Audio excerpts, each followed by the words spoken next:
Can I deduct my Medicare premiums? The answer is usually no, but sometimes yes.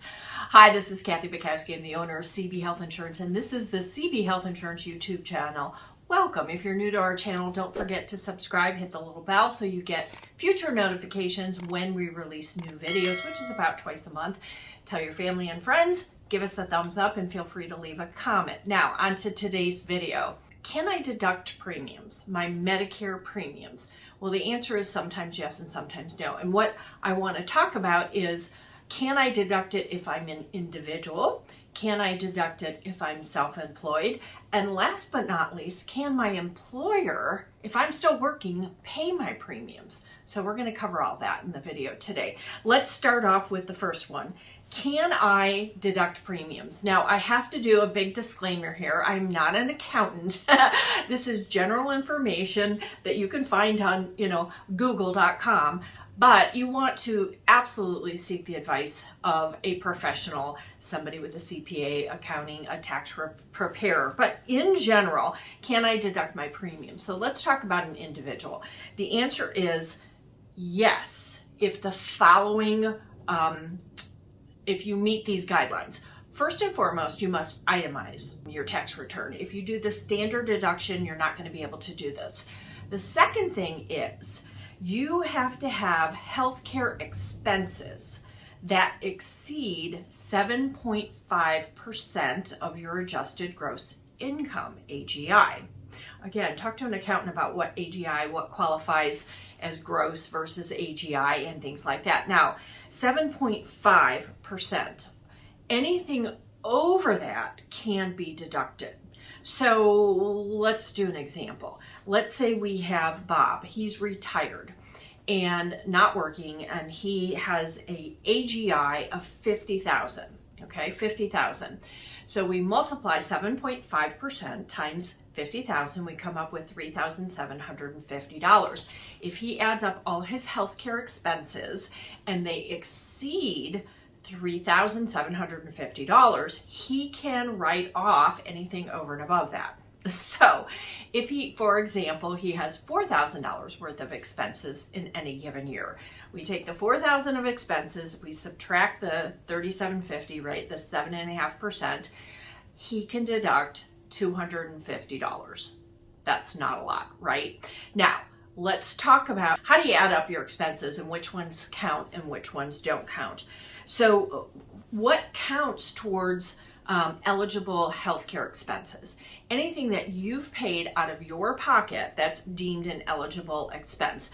Now, there is an IRS guide that I can reference later, but basically it's anything that you pay. So, for example, if you have your Medicare Part B deductible, right? If you have to meet that every year, that's going to be an eligible expense. That's only $240. If you have co-payments on your drug card, your Part D drug card, or a deductible or co-insurance, that's going to be a deductible. If there's a drug you're paying for that's not covered by your drug card, that's going to be an eligible expense. If you're on a Medicare Advantage plan and you have a bunch of co-pays when you get a test done, when you have a procedure, those are all deductible healthcare eligible expenses that you are paying.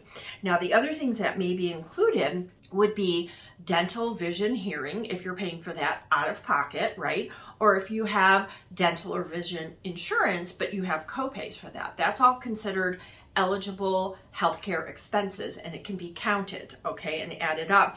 But there's also some things that maybe Medicare doesn't cover, and we've talked about this in other videos, what's not covered and what is covered.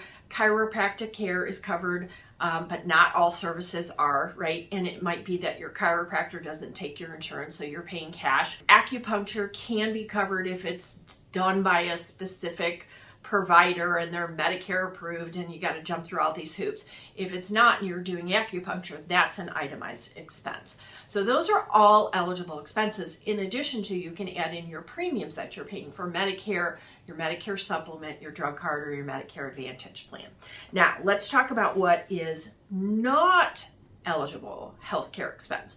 One, cosmetic surgery. Okay, anything cosmetic. And that would include like teeth whitening or, that's cosmetic in nature. That's not really for the betterment of your health, right? So teeth whitening is not going to be covered. Health club memberships. And, you know, a lot of people say, well, if I join a health club, but it doesn't mean that you're going there and you're using it. So that is not an eligible expense. Nutritional supplements. If you're buying any type of protein shakes or vitamins or things like that, that's not deductible. And as well as weight loss programs, unfortunately. And the publication where you can look up these things is the IRS document 502. So you can go to the IRS website and take a look at it. And again, absolutely consult your accountant, CPA, or tax preparation filer, you know, somebody that's going to do it. Now, if you add all those up and you have anything over and above 7.5%, you can deduct it on your tax return if you're itemizing and your expenses exceed 7.5% of your adjusted gross income. Okay, now that's for individuals. What about, I'm Kathy, I'm self-employed, I own my own business, can I deduct it? The answer is yes, if the following is true.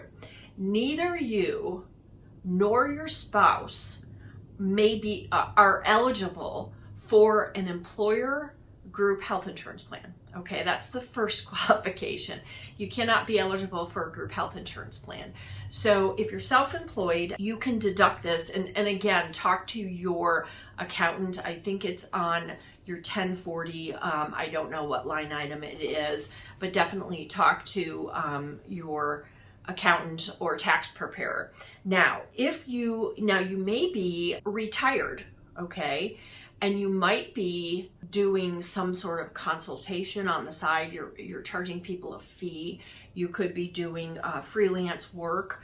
If you're filing a Schedule 1040, if you're collecting income as a self-employed person, you may be eligible to deduct it. So again, you want to talk to your tax preparer on that.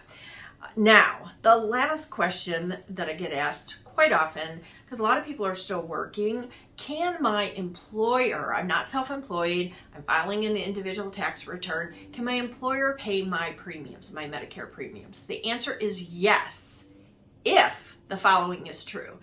The employer is deemed a small employer. What is a small employer? They have less than 20 employees total, which means Medicare is primary over group coverage, okay? So if you enroll in Medicare and buy a supplement and buy a drug card, the employer can pay for or reimburse you, either way, for the Medicare premiums, the supplement premium, the Part D drug card, and or the Medicare Advantage plan. So that's good news. You have to talk to your employer. It's not, they don't have to do it, but it's nice if they do, I'm sure. And what we see often, because I'm in the small group health insurance market in addition to Medicare, is oftentimes we will see whatever the employer was paying for the group health plan. Let's say it was 80-20. Let's say the employer paid 80% and the employee paid 20%. They will continue to do that for the supplement and drug card.